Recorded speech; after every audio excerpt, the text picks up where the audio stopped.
ចាសួស្តីបងប្អូននេះបកងទើបថ្លឹងចូលថ្មីស្រស់ទៀតហើយបងប្អូនអើយល្អមែនតើ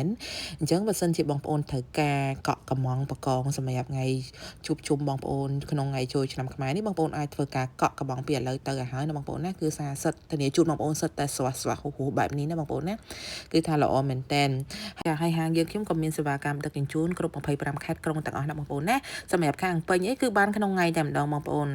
គឺថាល្អមែនតើហើយដោយឡែកសម្រាប់អ្នកខេត្តឆ្ងាយខេត្តចិត្តខេត្តឆ្ងាយអីគឺយើងអាចដាក់តាមសេវាព្រះបុណ្យឋានបានណាបងប្អូនណាគឺថាដាក់អត់តាន់ចិត្តជូនបងប្អូនតែម្ដងហើយអញ្ចឹងបងប្អូនខេត្តឆ្ងាយកុំព្រួយបារម្ភថាអូខ្លាចបាក់សាច់ឬអន់សាច់អីអត់ទេបងប្អូនណាគឺធានាជូនដោយសារយើងមានបច្ចេកទេសក្នុងការវេចខ្ចប់ជូនបងប្អូនគឺថាមកអែមតែម្ដងអត់អន់សាច់អត់អីទេណាព្រោះយើងវេចខ្ចប់ជាង10ឆ្នាំហើយបងប្អូនរស់ស៊ីបកងនេះណាបងប្អូនណា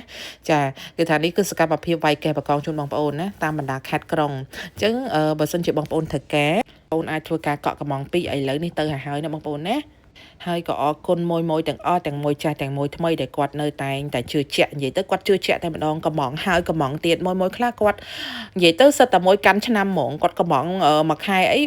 ពីរ3ដងអីចឹងទៅក៏មានដែរមានតែលើកដៃសំពះអរគុណដល់មួយទាំងអស់ដែលជឿជាក់មែនតែនចាអរគុណមែនតែនតែម្ដងណាសម្រាប់ការជឿជាក់បានហាងយើងខ្ញុំអាចចូលជើងអស់រយៈពេលជិត10ឆ្នាំអានេះណាបងប្អូនណា